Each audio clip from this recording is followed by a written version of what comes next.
یو خیسته خبر ارته کومه امام اعظم ابو حنیفه زمونږ استاسو امام دی هغه یو 15 کسان بیان کړي دي 15 کسانو طریقې بیان کړي دا لږه واورئ امام اعظم ابو حنیفه فرمای وی چې یو هغه انسانی چې کاروبار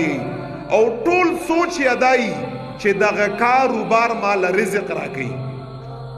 دا کاروبار نه وای زما به رزق نه وای یعنی مؤثر حقیقی په سوچ کې کاروبار غړي چې زما دا فراخه رزق زکه دی چې زما دا فلان کار دی یعنی ټول فوکس ټول توجه په کاروبار باندې امام اعظم ابو حنیفه فرمای چې دا انسان د کفر په منزلت کې دی کفر ځکه چې رب نه انکار راځي دا ټول اعتماد په کاروبار باندې دی دا انسان د کفر په منزلت کې امام اعظم ابو حنیفه فرمای توکل باندې د پوي او بیا دویم نمبر کس یادی وی چې کچا کار روزګارو او هغه دا سوچو چې الله یم راکړي راله خو دغه کار او روزګار یم راکړي راله دواړه یادی رب یم راکړي کار او روزګار یم راکړي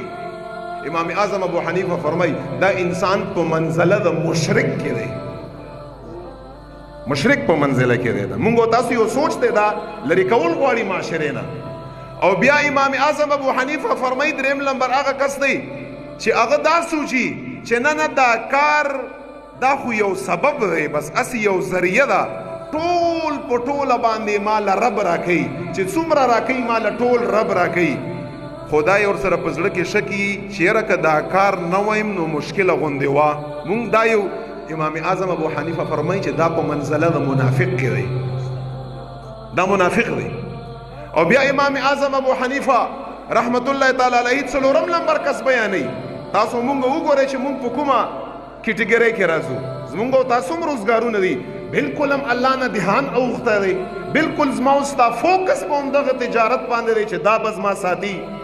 بالکل ما بدا ساتي که دا نشته زما رزق نشته کافر په منزله کې دی او که چا دا سوچي چې دغه کار هم زما ساتي او الله هم زما ساتي مشرک په منزلت کې دی او که چا دا سوچي چې نه دا خو دا کار روزګار دا خو اسی ذرائع دي بس ما کامل سوچ دی چې ما الله ساتي او په زړه کې دام شکی چیرې که دا کار نه وایم نو مشکله غوندې وه لږ غوندې شک وی دا په منزله د منافق کې دی امام اعظم ابو حنیفه څلورم نمبر کس بیانوي وی چې چا چې دا سوچي چې دا کوم چې مونږ روزګار دی دا کارونه دي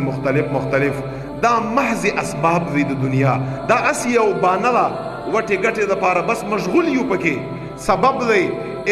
اسباب استعمالی کار روزگار کا خو اعتماد یا مکمل په الله باندې مکمل چې خدایا که زه یو میاشتم سټرګل مهنت خواري وکړم ستا طرف نه مال او رزق نه دا کار یې مال نشي راکولی او یا الله که زه پکې یو منټم تیر کړم او ستا طرف نه رزقي رب ته به یې راکړي یعنی مکمل اعتماد یې په الله او کار او روزګار ته محض اس یو سبب یې ذریعه ورته یې خو امام سے فرمائی چې حقوق د الله د غمال نه پوره کوي وی دا انسان فاسق دی فاسق ګناهګار دی دا فاسق دی اوس مؤمن څوک دی پنځم نمبر مؤمن دی امام اعظم ابو حنیفه فرمائی وی چې مؤمن څوک دی وی چې مؤمن هغه انسان دی چې د دنیا اسباب استعمالی کارم کا روزګارم کا محنتم کا خو اعتماد یا مکمل په الله باندې هغه یې چې په دغه اسبابو کې چې رب زما دپاره اثر وانه چي اثر پکې نشته رب ما دپاره نفع وانه چي نفع پکې نشته رب پکې نقصان وانه چي نقصان پکې نشته اسی دغه کاروبار ته محض سبب یې د دنیا یو کیل ورته یې د دنیا یو شغل ورته یې مکمل اعتماد یې په الله باندې سبب استعمالی اعتماد یې په الله باندې چې ټول ارث زما د الله طرف نه دی دا اس یو ذریعہ او سبب دی او په دغه مال کې د الله حقوق ادا کوي حقوق امام اعظم ابو حنیفه فرمای دا کامل مومن دی